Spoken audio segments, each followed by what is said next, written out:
Hello there, good morning. You're watching Proactive London, and joining us today from Franchise Brands, we have Stephen Hemsley. A warm welcome, because today we're discussing your underlying profits for the quarter and year to date, which were at record levels. So plenty to discuss. We'll go through it together in detail. How are you? Very good, thank you. Yes, COVID-free, I'm pleased to say.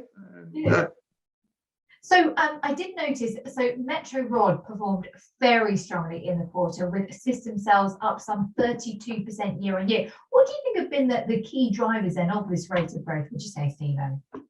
It really is a testament to our franchisees. I mean, they have worked incredibly hard through the COVID lockdown. I am just so glad we have a franchise business and not a direct labour business, because they have found all sorts of ways of carrying on working through the various lockdowns and all the disruption we've had since then. And I think there are a number of particular factors that have helped.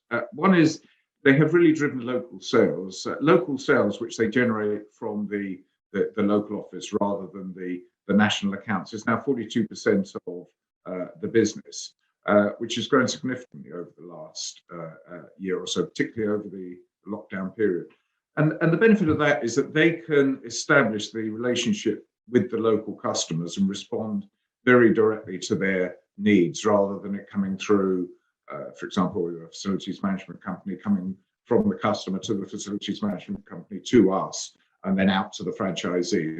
It's a far shorter chain, which makes for better customer service.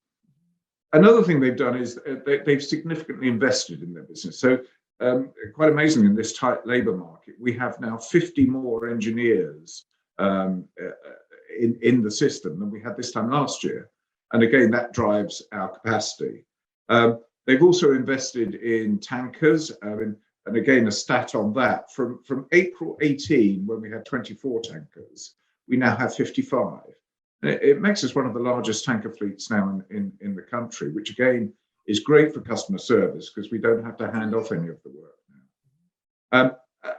Another area is the pump work. The relationship with Willow has developed very well. Still a long way to go, but they are investing in pump engineers now. And once again, they're able to complete the whole job without having to subcontract the pump element. So overall, the effort the franchisees have put in has been fantastic over the last year. Let's maybe stay on that, because Willow Pumps, it is recovering, but more slowly, isn't it? What are the sort of main factors that are maybe holding back a full recovery of the business, do you think? Their main customer base is the leisure and hospitality sector. And that, whilst it has come back and it's fully trading, our customers in that area have been really not investing in upgrades or anything more than the basic reactive maintenance they need to keep their premises open. And that has impacted our turnover. The other area is the slow start of house building. I think it might be planning over the COVID, it might be labour availability, it might now be materials, but the building starts have been slow. And we design, supply and install pump stations that go into these completed developments. We're doing quite a bit of design work at the moment, but the supply and installation of the projects is not coming through. We're pretty convinced it will come through quite strongly in 22. So I think, Willow Pumps has done okay this year, and we're looking forward to a lot better year next year. All right, let's maybe turn our attention to the digital transformation at Metro Rod and Metro Plumb as well. So you've referred to initiatives to further improve the labour productivity, and also an ambition to develop a group-wide technology platform. How will the main business, how will it benefit from this? Well, I think we see three main areas where the digital transformation will create benefits for the business. The first is our customers.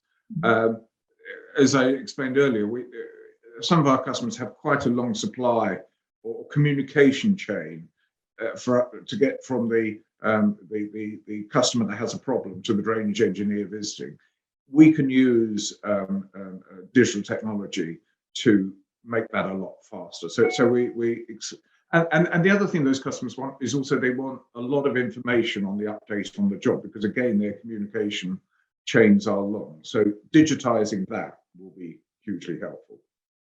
All right, let's talk about the B2C division, because it did perform well in the third quarter. 52 new recruits, which I think you mentioned a bit earlier. What are the sort of plans to grow this part of the business from now on? I think it really is to, we have a fantastic team in the B2C division who, if anything at the moment, are underutilized. So we're very much looking for bolt-on acquisitions that can benefit from the skills they have in that team. The underlying business is going great, but we could do more there. You mentioned acquisitions just then, so I know that you're continuing to review a number of acquisition opportunities. Yes. You've said, there's a need to be patient. What does this mean, and sort of what's the plan here, Stephen? Yeah, so my patience is definitely being tested. I did think there would be a lot more opportunities coming out the back of COVID, and the opportunities that have arisen, they're small in number and expensive in price, so they weren't representing value for money for our shareholders. That has improved somewhat in the last month or so. I suppose I always expected that the end of the furlough support would start generating more opportunities, and indeed it has. So we're looking at an increased number of opportunities at the moment, but I will continue to be patient. If it's not value for money for our shareholders, we won't do it. All right, patience is a virtue, as always. Franchise Brands, thank you so much indeed. That's Stephen Hemsley. Thanks, Casey. Bye.